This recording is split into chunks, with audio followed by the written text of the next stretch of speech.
Bienvenidos. No olviden suscribirse a este canal. En él podrán encontrar listas de reproducción de programación para niños, animación digital, efectos visuales, videojuegos en 2D, videojuegos en 3D, control de procesos industriales, control de escenarios, control de animatronics, pensamiento lógico, programación para Arduino, programación en Visual C#, álgebra superior, álgebra lineal, pero como para niños, facilísima, seguridad en redes, sistemas operativos, metodología de la investigación, configuración de computadoras y mucho más. Bienvenidos. Buenos días, jóvenes. El día de hoy vamos a hablar sobre lo que es el desarrollo de interfaces en Visual C#. Para eso tenemos que comprender qué es el Visual C#, cuáles son las estructuras que maneja, cuáles son los componentes que podemos estar trabajando con él y cómo podemos utilizarlos para el desarrollo de esas interfaces gráficas. Visual C# esencialmente está orientado al desarrollo de interfaces gráficas 2D, que pueden ser incluso animadas o sin animación fijas. Sin embargo, es importante que entendamos que pueden a partir de ahí desarrollar scripts no solo para los programas del propio Visual C#, sino para programas como Unity, como Maya, que trabajan por ejemplo con Python, que puede ser editado en Visual Studio o en Visual C# directamente, y que pueden ser la base de las animaciones que ustedes desarrollan. ¿Está claro? Muy bien. Diseño de interfaces con Visual C#. En Visual C# se puede utilizar el diseñador de Windows Forms, ¿sí? O el diseñador de Windows Presentation Foundation, WPF, para crear interfaces de usuario de forma rápida y cómoda. De hecho, es una de las interfaces más cómodas de desarrollo. ¿Ok? Los tres pasos básicos para crear interfaces de usuario son: 1. Agregar los controles a la superficie de diseño, establecer las propiedades iniciales de los controles, escribir los controladores para los eventos específicos. Les aclaro, la programación en Visual C#, más que ser una programación orientada a objetos, es una programación orientada a eventos. ¿Ok? Agregar controles. ¿Cómo puedo agregar los controles? Simplemente en cualquiera de los diseñadores se utiliza el mouse para arrastrar controles, como son los componentes con representación visual, como botones y cuadros de texto, hasta una superficie de diseño. La siguiente ilustración que vemos aquí nos muestra el cuadro combinado que se ha arrastrado hasta la ventana del cuadro de herramientas. Vean, aquí dice el combo box y lo está agregando, vamos a decir, en alguno de los componentes de la interfaz. Es el que se ve aquí atrás. A medida que se trabaja visualmente, el diseñador de Windows Forms traduce las acciones en código de C# y las escribe en el archivo de proyecto llamado nombre.designer.cs. Esto es el área de trabajo del propio sistema. ¿Ok? De igual forma, WPF Designer traduce las acciones de la superficie de diseño a código de lenguaje marcado de aplicaciones extensibles, XAML, que es un código que se utiliza para el desarrollo precisamente de proyectos web. ¿Ok? Cuando se ejecuta la aplicación, ese código fuente, Windows Forms o código XAML, ajustarán la posición y el tamaño de los elementos de la interfaz de usuario, de modo que aparezcan como en la superficie de diseño. XML, acrónimo pronunciado XML, el inglés Extensible Application Markup Language, o lenguaje extensible de formato para aplicaciones en español. Es un lenguaje de formato para la interfaz de usuario para base de presentación Windows, WPF, por sus siglas en inglés, ¿sí? Y Silverlight, WPF-E, el cual es uno de los pilares de la interfaz de programación de aplicaciones .NET, aplicaciones para web. en su versión 3.0, conocida con anterioridad con el nombre de WinFX. XAML, ¿sí?, es un lenguaje declarativo basado en XML. ¿Sí? Acuérdense que el XML es un lenguaje de desarrollo de páginas web por marcaje, optimizado para describir gráficamente interfaces de usuario visuales ricas desde el punto de vista gráfico, tales como las creadas por medio de Adobe Flash, XUL y UIML, que son otros ejemplos de lenguajes de interfaz basado en XML. El SVG es un estándar de la organización W3C, el cual soporta gráficos, animaciones, audio y video integrados, eventos y comportamiento descrito por medio de escritura, y puede ser utilizado como lenguaje de interfaz basado en XML. Establecer las propiedades. Después de agregar un control a la superficie de diseño, puede utilizar la ventana de propiedades para establecer sus propiedades, como son el color, el fondo, el texto predeterminado. En el diseñador de Windows Forms, los valores que especifique a la ventana de propiedades son los valores iniciales que se asignarán a las propiedades cuando se cree el control en tiempo de ejecución. Entonces nos está hablando de varias cosas. Primero, tenemos un tiempo de diseño y después un tiempo de ejecución. El tiempo de ejecución es cuando el programa está en operación. ¿Sí queda claro? En el diseñador de WPF, los valores que especifique más bien en la ventana de propiedades se almacenan como atributos en los archivos XAML.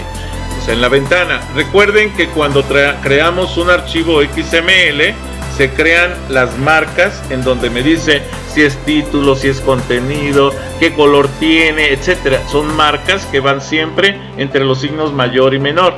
Eso es XML y lo mismo funciona para este otro. ¿Ok? Establecer propiedades. En muchos casos se puede tener acceso a estos valores o modificarlos mediante la programación en tiempo de ejecución. Para ello, basta con obtener o establecer desde la aplicación las propiedades para una instancia de la clase de control. La ventana propiedades resulta útil en tiempo de diseño porque permite examinar todas las propiedades, eventos y métodos que admite cualquier control. Para obtener más información se puede ver propiedades y cada objeto les ofrece una ventana de propiedades que les ayuda a entender qué hace cada una de ellas. ¿Ok? Incluso si ustedes tienen instalado el Visual Studio en español, ahí pueden ver qué hace cada una de esas propiedades en español. El controlar eventos. Los programas con interfaces de usuario gráficas son principalmente controlados por eventos. Estos programas esperan a que un usuario haga algo como escribir texto en un cuadro de texto, hacer clic en un botón o cambiar la selección de un cuadro de lista. Y vamos, cualquier objeto que yo agregue a la ventana, al control gráfico que estoy creando, lo puedo configurar por medio del cuadro de propiedades. Esto que les quede claro. Cuando esto sucede, el control, que es simplemente una instancia de una clase de .NET Framework, envía un evento a la aplicación. Que les quede claro. Cuando yo agrego un text box, por ejemplo, o una etiqueta, un label, o un botón, yo no estoy agregando una clase, estoy agregando ¿cómo se llama? Una instancia de esa clase, ¿ok? ¿Vale? Tiene la opción de controlar un evento escribiendo un método especial en la aplicación al que se llamará cuando se realice el evento. O sea, Recuerden, lo que nosotros trabajamos en este tipo de programación no son las clases son moldes que están guardados en segundo plano. Nosotros de esas moldes, de esas clases, creamos una instancia, y esa instancia son los objetos que vamos a manipular en nuestros formularios. ¿Está claro? Control de eventos. Se puede utilizar la ventana propiedades para especificar qué eventos desea tratar en el código. Seleccione un control en el diseñador y haga clic con el icono rayo, el que se ve aquí abajito, en el botón eventos de la barra de herramientas de la ventana propiedades para ver los eventos del control. Ustedes, por ejemplo, muchas veces utilizaron el botón con un clic, pero también pueden utilizar el mismo botón con un doble clic, o pueden utilizar el mismo botón simplemente con un mouse move, o sea, cuando el ratón se mueva por encima de él sin tener que darle clic. Y vamos, cualquier cosa, mouse up, mouse down, para mover con las flechas y activarlo con esos movimientos. Entonces existen muchísimas formas, muchísimos eventos que le puedo asociar a cada uno de los objetos. Al agregar un controlador de evento desde la ventana propiedades, el diseñador escribe automáticamente el cuerpo del método vacío. Hago la aclaración de que, ojo, un solo objeto, como un botón, como un textbox, como cualquier objeto que tenga, puede tener asociados varios eventos, no solamente uno. Puedo hacer que con un clic haga una cosa, con un doble clic haga otra cosa, con un mouse move haga otra cosa, con un mouse con un down haga otra cosa, con un up haga otra cosa, etcétera. ¿Me explico? Entonces son eventos distintos y a cada evento le puedo asociar una acción específica y diferente a las demás. ¿Ok? Bueno, puede ser igual o diferente, eso ustedes lo deciden.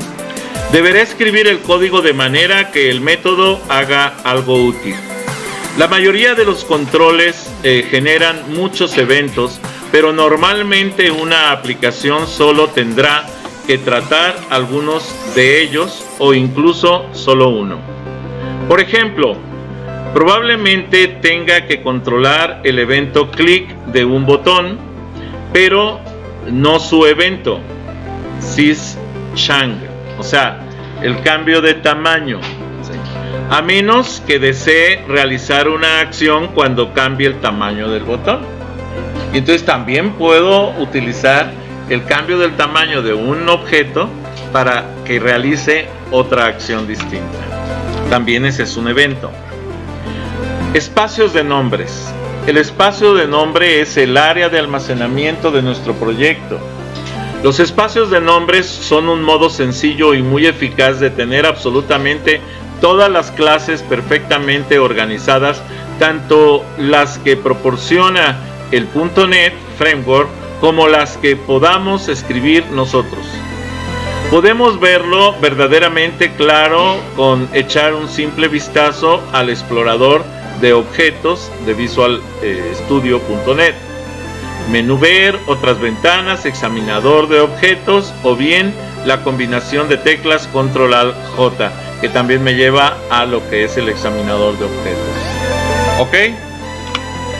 Aquí lo tenemos. De hecho, dice los espacios de nombres, menú ver, otras ventanas, examinador de objetos o bien las combinaciones de teclas Control Alt J me lleva a esta ventana. Es la ventana del proyecto. Esta ventana me dice que es el explorador de soluciones, y este nombre que tenemos aquí que dice operadores lógicos es lo que se conoce como name space, o sea, espacios o espacio de nombre. ¿Ok? Es este que aparece aquí. ¿Sí lo vemos? Aquí no alcanzan a leer tal vez, pero aquí dice operadores lógicos en negritas y tiene el identificador de C#. Esto es porque esto es el espacio de nombre dentro de este proyecto.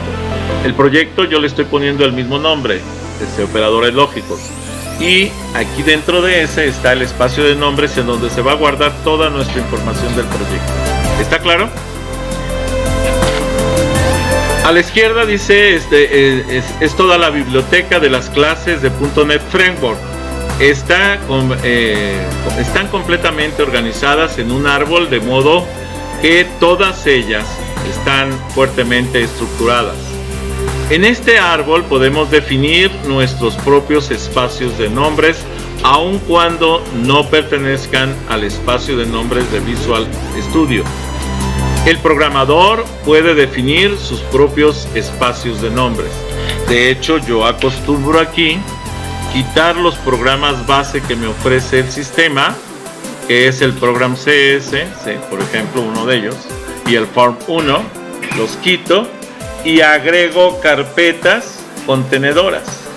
Esto es, carpetas para imágenes, carpetas para formularios, carpetas para clases, carpetas para sonidos, para videos, etc. Y ahí dentro de esas carpetas guardo los recursos que voy a utilizar para este proyecto. Eso lo vamos a ver un poquito más adelante. ¿Ok? ¿Está claro? Muy bien, seguimos. En este árbol podemos definir nuestros propios espacios de nombres, aun cuando dice no pertenezcan a los espacios de nombres de Visual Studio.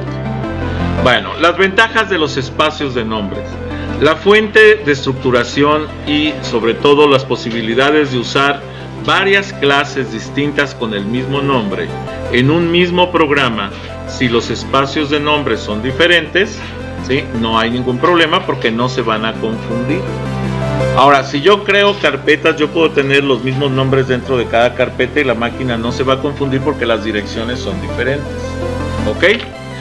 Es poco probable que los espacios de nombres coincidan en sus nombres, sobre todo si se tiene la precaución de seguir las recomendaciones de Microsoft, que consisten en comenzar por llamar el espacio de nombres igual que se llama la compañía o igual que se llama el proyecto que estamos desarrollando. Por ejemplo, si mi compañía se llama NISU y escribo un espacio de nombres con clases que realizan complejos cálculos para la navegación espacial, mi espacio de nombres podría llamarse NISU Navegación Espacial.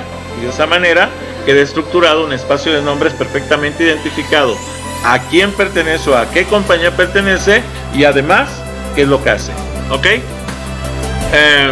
Si después IBM desarrolla una biblioteca similar, su espacio de nombres se llamaría IBM Navegación Espacial.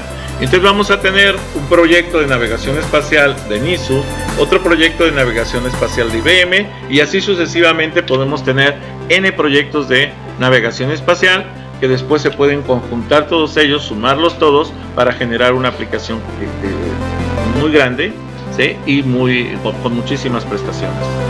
Aunque el nombre de mis clases coincidan en gran número con los de las clases de IBM, por ejemplo, cualquier desarrollador podría utilizar las dos sin problema gracias a los espacios de nombres, precisamente. Bien, ahora vamos aquí. La definición del espacio de nombres es de lo más sencillo y lo podemos ver aquí. Cuando nosotros abrimos los proyectos nos va a aparecer una anotación de este tipo, en donde vamos a tener el espacio de nombres. Aquí van todas las clases de los espacios de nombres y van encerradas entre llaves sinópticas que abren y que cierran, ¿sí? Por otro lado, ten presente que dentro de un mismo proyecto podemos definir tantos espacios de nombre como necesitemos. Y si definir un espacio de nombre es sencillo, usarlo es más sencillo aún, ya que simplemente basta con poner el nombre del el espacio de nombre correspondiente con un punto, el nombre de la clase o del objeto correspondiente. Y bueno, y crear la instancia con la estructura igual new Nissan Navegación espacio clase y queda el argumento completo. Esta es la manera de crear un objeto. Aquí estoy creando el objeto llamado objeto con esta estructura new. Es una instancia de la clase. ¿Ok? ¿Cómo usar el espacio de nombres? Se coloca primero el nombre del espacio de nombres y después, separado por un punto, el miembro de este espacio de nombres que vayamos a utilizar. Los espacios de nombres están estructurados en árbol y permiten llegar a algún miembro que requiera de escribir demasiado código, y pues se puede indicar toda la ruta completa. Yo normalmente, cuando tengo rutas muy grandes, lo que hago es que defino textos con el contenido de las direcciones para mencionar una palabra pequeña y que esa palabra me dé una dirección muy grande, y eso me ayuda a que el código sea mucho más limpio. Aquí tenemos un ejemplo para la creación de un nuevo objeto que dice Nisun navegación espacial propulsión combustibles.jp8, y luego dice objeto. Este es el objeto que estoy creando, igual new, y aquí después del new va lo mismo que viene acá hasta el JP8, y esto, si le voy a dar argumentos, los pongo aquí, si no, no, pero aquí estoy creando con esto un nuevo objeto, o sea, un objeto que se va a basar en la clase que tengo definida aquí arriba, que es la Nisun navegación espacial propulsión combustible JP8. Esa es la clase, y el objeto se llama objeto, simple. Para situaciones como estas, C# incorpora las directivas using. Entonces yo puedo usar using, con using es como poner path, o sea, dar toda una ruta. Entonces puedo poner using Nisun navegación espacial propulsión combustible.jp8, y simplemente ya lo que hago es llamar el JP8 y le pongo JP8 object new y hago la referencia al JP8. Entonces ya el código, en lugar de ser de 2 renglones, lo puedo resumir a un pedacito así, y es lo mismo, es exactamente lo mismo. Entonces me ahorra muchísimo código, porque de pronto se avientan unos códigos como de 50 renglones cuando con 3 renglones es suficiente. ¿Sí queda claro? Muy bien, permítanme tantito.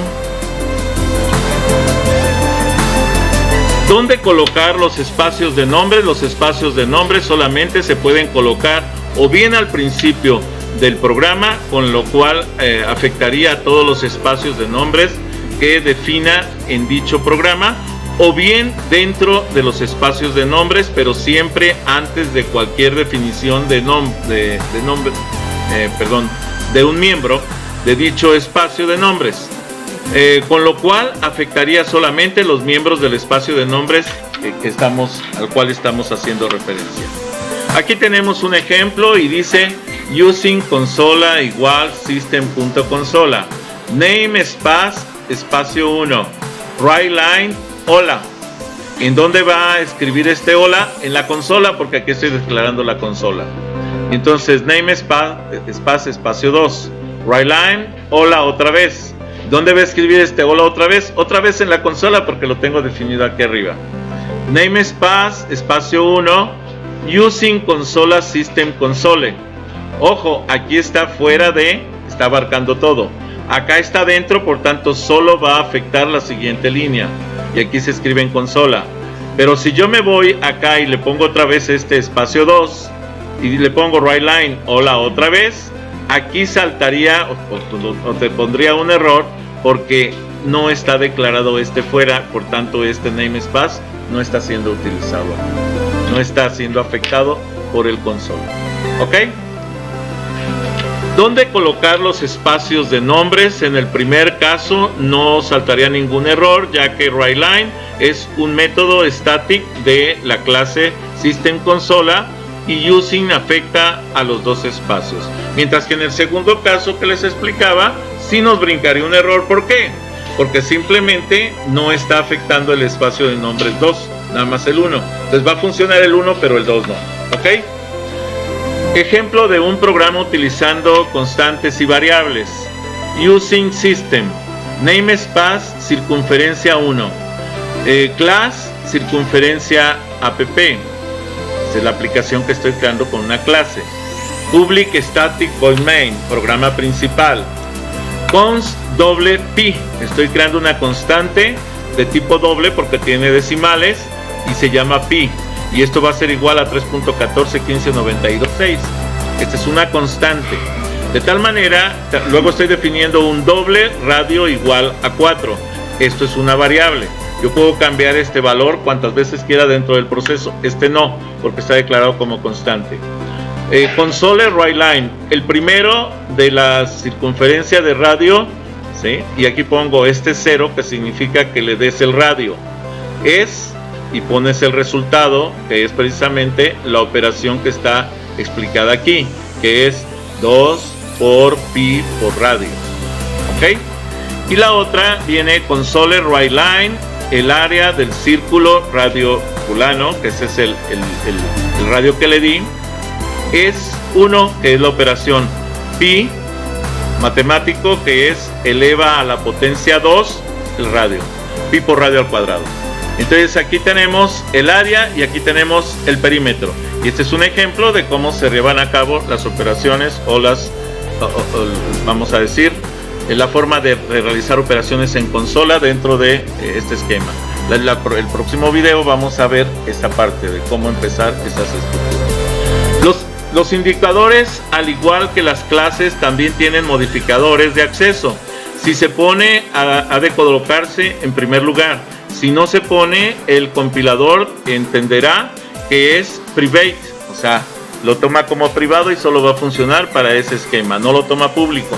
Si lo queremos hacer público, entonces lo declaramos. Public hace que el indicador sea accesible desde otras clases. Protected hace que el indicador sea accesible desde otras clases derivadas de aquellas en las que está declarado, pero no desde el cliente. Private hace que el indicador solo sea accesible desde la clase donde está declarado. Este es el modificador de acceso por omisión, es el que se pone private. E internal hace que el indicador solo sea accesible por los miembros de del ensamblaje actual. Los tipos de datos en Visual C# son System Object alias Object, ¿sí? Y esto es una clase base de todos los tipos CTS, cualquier objeto. String, que es cadena de caracteres. SByte, que es byte con signo. Byte, que es byte sin signo. short, que es entero de 2 bytes con signo. Y short, más bien, que es entero de 2 bytes sin signo. Int, entero de 4 bytes con signo. Unit, que es entero de 4 bytes sin signo. Long, entero de 8 bytes con signo. Ulong, entero de 8 bytes sin signo. Char es un carácter que es Unicode, 2 bytes. Float es un valor con punto flotante de 4 bytes. Doble también es un valor con punto flotante, o sea con decimales, de 8 bytes. El bool, que es una variable booleana que puede tomar valores de falso o verdadero, y el decimal, que es un valor con punto flotante de 16 bytes. Este es el más pesado de todos. ¿Ok? Este tiene una aproximación de 28 a 29 dígitos. Hasta aquí este video, y estos datos los vamos a analizar en un video posterior. Gracias. Bien. Les pido de favor que, si no están suscritos, se suscriban a este canal, que me den un like a los videos que les agraden, que les den la campanita para que puedan avisarles cuando suba más videos, y si es posible que compartan este canal con sus redes sociales, con sus amigos, conocidos. Recuerden que pueden seguirme en Facebook, pueden seguirme en propio Facebook con las páginas Videoteca Valencia, TICS para principiantes, Twitter, Tumblr, Pinterest, G5, LinkedIn. Los links de estas conexiones de estas redes sociales se los dejo en la descripción del video. Gracias por haber visto este video.